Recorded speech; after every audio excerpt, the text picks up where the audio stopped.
নমস্কাৰ বন্ধু বান্ধৱীসকল।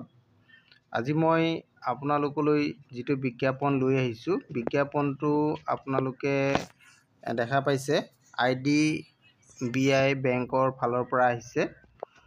এই বেংকৰ কিছুমান জুনিয়ৰ এছিষ্টেণ্ট পদ আছে।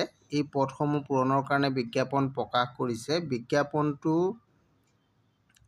আপোনালোকৰ 1 জানুৱাৰীৰ পৰা আপোনালোকে অনলাইন আবেদন কৰিব পাৰিব এই বিজ্ঞাপনটো প্ৰকাশ কৰা মতে। আৰু ইয়াৰ লাষ্ট ডেটটো এটা উল্লেখ আছে, আপোনালোকে চাব পাৰিব 12 March 2025 online last date.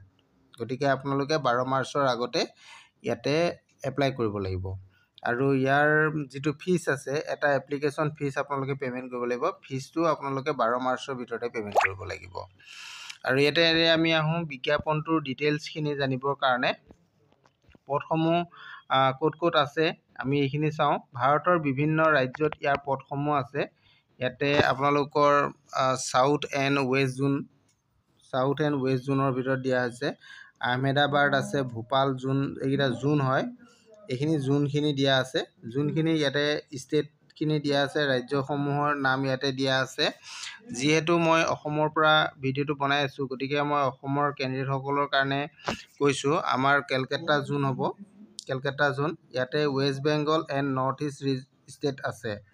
North east ষ্টেটৰ কাৰণে দিয়া হৈছে এইখিনি। গতিকে ইয়াতো আমাৰ নৰ্থ ইষ্টতো এই পদসমূহ আছে। গতিকে আপোনালোকে এপ্লাই কৰিব পাৰিব। অসমৰ ছাত্ৰ ছাত্ৰীসকলেও ইয়াৰ কাৰণে আবেদন কৰিব পাৰিব। ইয়াৰ কাৰণে শিক্ষাগত অৰ্হতা কিমান লাগিব মই সেইকেইটাও আপোনালোকক জনাম। আপোনালোকে চাওক, ইয়াতে এপ্লাই কৰিবলৈ হ'লে আপোনালোকে ভেকেঞ্চিসমূহৰ বিষয়ে জানি লওক। প্ৰথম কথা হ'ল ভেকেঞ্চি আছে। মুঠ আমাৰ ভেকেঞ্চি হৈ গ'ল ইয়াতে 650টা ভেকেঞ্চি আছে অল ইণ্ডিয়াত। যিকেইটা ৰিজনৰ কথা মই আপোনালোকক দেখালোঁ। এতিয়া ইয়াৰে আনৰিজাৰ্ভ আছে 260টা। SCৰ কাৰণে 100টা পদ আছে। STৰ কাৰণে আছে 54টা। EWSৰ কাৰণে দিছে 65। OBCৰ কাৰণে আছে 171। আৰু PWD কেণ্ডিডেটৰ কাৰণে ইয়াতে দিয়া হৈছে, এইটো দিছে VI কাৰণে 6টা, OHৰ কাৰণে 7টা, HI কাৰণে 7টা, আৰু MD আৰু ID কাৰণে 6টা। টোটেল পদ হৈ গৈছে আমাৰ 650টা পদ। আৰু এতিয়া আমি আহোঁ এই পদসমূহৰ কাৰণে আপোনালোকৰ শিক্ষাগত অৰ্হতা কিমান লাগিব। ইয়াৰ কাৰণে শিক্ষাগত অৰ্হতা আপোনালোকৰ এছেঞ্চিয়েল কোৱালিফিকেশ্যন গ্ৰেজুৱেট লাগিব। অৰ্থাৎ আপোনালোকে BA বা BSc বা BCom আপোনালোকে পাছ কৰি থাকিলে আপোনালোকে এই পদৰ কাৰণে আবেদন কৰিব পাৰিব। ইয়াতে বিশেষ আৰু কোৱালিফিকেশ্যন প্ৰয়োজন বিচৰা নাই। অনলি গ্ৰেজুৱেশ্যন বিচৰা হৈছে। আৰু বয়সটো আপোনালোকৰ 1 মাৰ্চ 2025 ধৰা হ'ব। আপোনালোকৰ বয়সটো 20ৰ পৰা 25 বছৰ ভিতৰত হ'ব লাগিব। মিনিমাম 20 বছৰ আৰু মেক্সিমাম 25 বছৰ। যদি ভিতৰত আপোনালোকৰ হয় তেনেহ'লে 1 মাৰ্চ 2025লৈকে তেতিয়াহ'লে আপোনালোকে আবেদন কৰিব পাৰিব।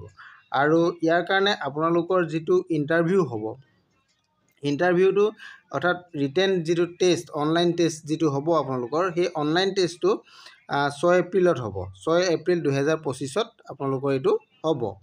এইখিনি কথা ইয়াতে উল্লেখ আছে।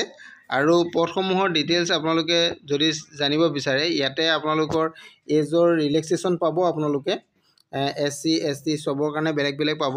মই ৰিজাৰ্ভেশ্যনত যিখিনি আছে মই সেইখিনি দেখাই দিম আপোনালোকক।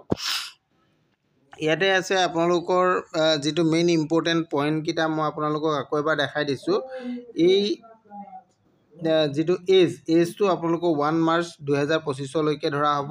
আৰু ইয়াত আবেদনটো আপোনালোকৰ 1 মাৰ্চ 2025ৰ পৰা আৰম্ভ হৈছে আৰু 12 মাৰ্চ 2025লৈকে অনলাইন আবেদন চলিব। আৰু তেতিয়ালৈকে আপোনালোকে যিটো এপ্লিকেশ্যন ফিজ সেইটো পে'মেণ্ট কৰিব পাৰিব। আৰু ইণ্টাৰভিউটো আপোনালোকৰ অনলাইন যিটো টেষ্ট হ'ব সেইটো 6 এপ্ৰিলত হ'ব বুলি ইয়াতে উল্লেখ কৰা আছে।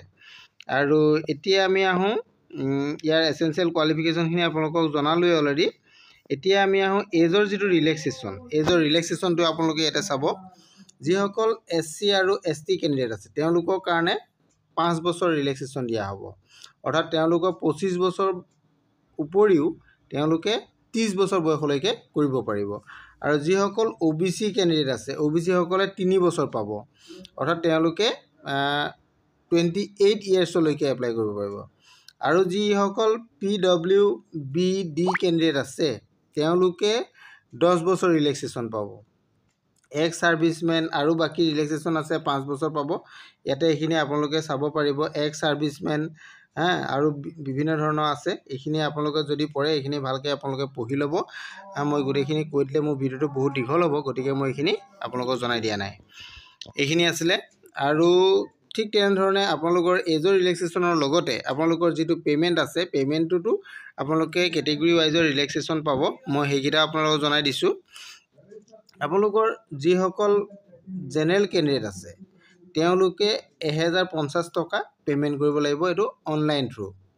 আৰু যিসকল SC ST PWD কেণ্ডিডেট আছে তেওঁলোকে 250 পে'মেণ্ট ইয়াতে কৰিব লাগিব এইটো আপোনালোকৰ এপ্লিকেশ্যন ফিজ বুলি কোৱা হয় এপ্লিকেশ্যন ফিজ ইয়াতে লিখি দিয়া হৈছে এইটো 1 মাৰ্চৰ পৰা আপোনালোকে 12 মাৰ্চৰ ভিতৰত পে'মেণ্টটো কৰিব লাগিব অনলাইনত এইটো আপোনালোকে বুজিলে আৰু ইয়াতে এপ্লাই কৰিবলৈ হ'লে আপোনালোকে কেনে ধৰণে এপ্লাই কৰিব ইয়াতে উল্লেখ কৰা আছে এপ্লিকেশ্যনটো আপোনালোকে প্ৰথম কি কৰিব লাগিব ফৰ এপ্লিকেশ্যন ৰেজিষ্ট্ৰেশ্যন কৰিব লাগিব তাৰ পিছত আপোনালোকে ফিজ পে'মেণ্ট কৰিব লাগিব এটো 1 তাৰিখৰ পৰা 12 তাৰিখৰ ভিতৰত আপোনালোকে ফিজটো পে'মেণ্ট কৰিব লাগিব ইয়াৰ কাৰণে আপোনালোকে অফিচিয়েল ৱেবছাইটত যাব লাগিব ডকুমেণ্ট আপোনালোকে আপলোড দিব লাগিব কি ডকুমেণ্ট আপোনালোকৰ ইয়াতে আপলোড দিব লাগিব কি ডকুমেণ্টছ আপোনালোকৰ প্ৰয়োজন হ'ব এইখিনি কথা ইয়াতে উল্লেখ আছে মই সেইকেইটা আপোনালোকক দেখাই দিম আপোনালোকে চাওক ডকুমেণ্টছ আপোনালোকৰ কি প্ৰয়োজন হ'ব মই সেইকেইটা আপোনালোকক দেখাই দিব বিচাৰিছোঁ ইয়াতে আপোনালোকৰ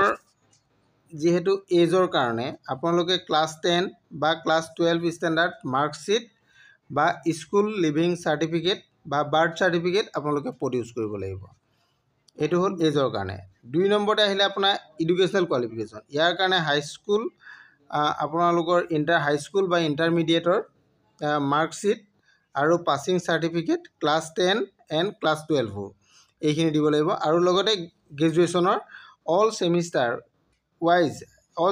ওয়াইজ আপোনালোকে মাৰ্কশ্বিট দিব লাগিব আৰু লগতে ইয়াতে সাৰ্টিফিকেট আপোনালোকে প্ৰডিউস কৰিব লাগিব আৰু আপোনালোকৰ যিসকল কাষ্টত পৰে যিসকল কেটেগৰী ওয়াইজত ভাগ আছে যেহেতু গতিকে SC হওক ST হওক OBC হওক তেওঁলোকে নিজৰ কাষ্ট সাৰ্টিফিকেটটো ইয়াতে প্ৰডিউস কৰিব সাবমিট কৰিব লাগিব এইখিনি আপোনালোকে যোগাৰ কৰি ৰাখিব লাগিব EWS ৰ কেণ্ডিডেট সকলেও EWS ৰ ডকুমেণ্টসমূহ যোগাৰ কৰিব লাগিব আৰু যদি এক্সপেৰিয়েন্স আছে তেতিয়া হলে এক্সপেৰিয়েন্স সাৰ্টিফিকেট আপোনালোকে যোগাৰ কৰি ল'ব লাগিব এইখিনি বস্তু আপোনালোকে যোগাৰ কৰি ল'ব PWD কেণ্ডিডেট সকলৰ কাৰণে তেওঁলোকৰ ডিসেবিলিটি সাৰ্টিফিকেট প্ৰডিউস কৰিব লাগিব আৰু ফটো আইডেন্টিটিৰ কাৰণে আপোনালোকে পেন কাৰ্ড বা পাছপোৰ্ট বা ড্ৰাইভিং লাইসেন্স বা voter ID bank passbook photograph Aadhaar card Aadhaar আদি আপোনালোকে ইয়াতে সাবমিট কৰিব লাগিব এইখিনি বস্তু আপোনালোকে যোগাৰ কৰি ৰাখিব লাগিব এইখিনি বস্তু আছিল আৰু ইয়াতে আপোনালোকৰ যিখিনি টেষ্ট হ'ব টেষ্টৰ ওপৰত আপোনালোকৰ যেটো অনলাইন টেষ্ট হ'ব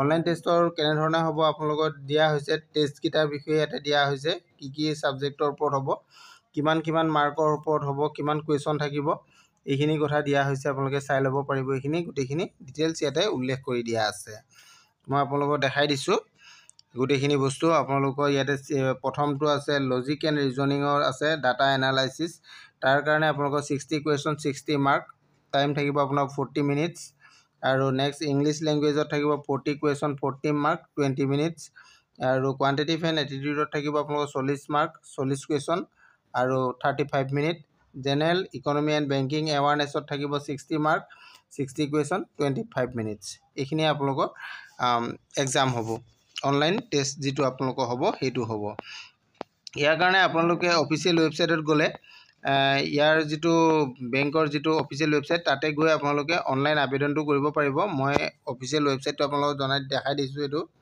www.idbibank.in ইয়াতে গৈ আপোনালোকে অনলাইন আবেদনটো কৰি ল'ব পাৰিব আৰু যদি কিবা জানিবলগীয়া থাকে তেনেহলে আপোনালোকে মোৰ ভিডিও হেকত কমেন্ট কৰিব মই আপোনালোকক সহায় কৰিবলৈ চেষ্টা কৰিম আৰু আজি ভিডিওটো ইমানে আছিল আৰু যদি আপোনালোকে কিবা জানিব বিচাৰে তেনেহলে বিজ্ঞাপন ডাউনলোড কৰি ল'ব পাৰিব নহলে মোৰ ভিডিও হেকত কমেন্ট কৰিব মই আপোনালোকক সহায় কৰিবলৈ চেষ্টা কৰিম থ্যাংক ইউ